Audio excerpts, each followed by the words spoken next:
Hello friends मु जोगेश्वर आपण देखुचंती Jogeshwar Odia TV. चलो जानी नेबा आजिर टॉप न्यूज। नंबर 1 ग्राहकों पई नुआ सेवा आरंभ कला एसबीआई। एथर सबुठी करि पारिबे क्रेडिट कार्ड रु पेमेंट। वर्तमान देशर अधिकांश लोक क्रेडिट कार्ड व्यवहार करूछंती। ताहा बड़ पोस्ट किंबा पेट्रोल पंप रे शॉपिंग पई व्यवहृत हुए। यार अर्थ हेउची आपणक वर्तमान एक क्रेडिट कार्ड व्यवहार करी समस्त स्टोर रे छोटो देय करि पारिबे। देशर credit card company SBI credit card एही स्वतंत्र सुविधा आरंभ करिछि। एसबीआई कार्ड एवं एनपीसीआई यूपीआई रे चालुथिबा रुपे क्रेडिट कार्ड रो परिचय देइछि। नंबर 2 राति अधरे पेट्रोल डीजेल मूल्य बढ़ाई देले सरकार। भारत रे लेखि जाइछि हाहाकार। आर्थिक संकट मध्यरे फसी रहितिबा पाकिस्तान समस्या दिनकु दिन बढ़िबारे लागिछि। एबे पुणी देशर जनतांक उपरे दर वृद्धिर बड़ एक विस्फोट घटिछि।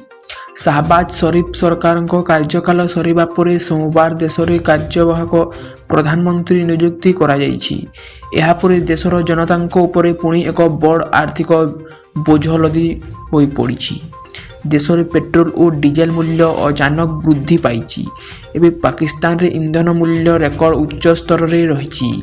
नंबर 3 सुना दर रे होइछि परिवर्तन। दाम जानिले ग्राहक होइजिबे खुशी। साधारणतः स्त्री माने सुना पिंधि सजै हेबाकू अधिक भल पाती। ता छड़ा स्त्री माने सुना पिंधिले अधिक सुंदर देखा जाती। तेणु सुना किणवाकू चाहुतिले नजर पकांतु केते राज्य सह देशर प्रमुख सरकार रे केते रहिछि राज्यर दर। आज भारतीय बाजार रे सुनार दर 22 कैरेट दर ग्राम प्रति 54,020 रहिछि एवं 24 कैरेट सुनार दर 10 ग्राम प्रति 58,970 टंका रहिछि। नंबर 4 आगामी 4 दिन पर्यंत प्रबल वर्षा। 13 जिल्ला को येलो वार्निंग। राज्य रे पुणी सक्रिय हेउछि पाणीपाग। आज ठारू ओडिशा रे प्रबल रु अति प्रबल वर्षा हेबार संभावना रहिछि। आगामी 4 दिन पर्यंत प्रबल वर्षा नै पाणीपाग विभाग केंद्र पक्षरु आगुआ सूचना जारी करा जाइछि। सूचना अनुसार पाणीपाग विज्ञेशक तरफरु 13टी जिल्ला को येलो वार्निंग जारी करा जाइछि। केन्दुझर, मयूरभंज, बालेश्वर, भद्रक, जाजपुर, कटक, ढेंकानाल, अनुगुल, बौद्ध, नयागढ़, खोर्धा, कंधमाल एवं गंजाम आदि जिल्ला रे बिजुली सह घड़घड़ी सह प्रबल वर्षा संभावना रही।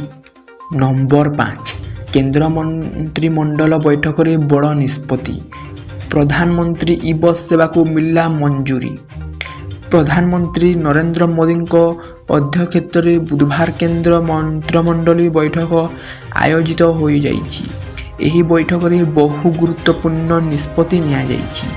बैठक पर केंद्र मंत्रिमंडल निष्पत्ति विषय सूचना दे केंद्र मंत्री अनुराग ठाकुर कहिसंती प्रधानमंत्री ई बस सेवा को मंजूरी मिली सारिछि।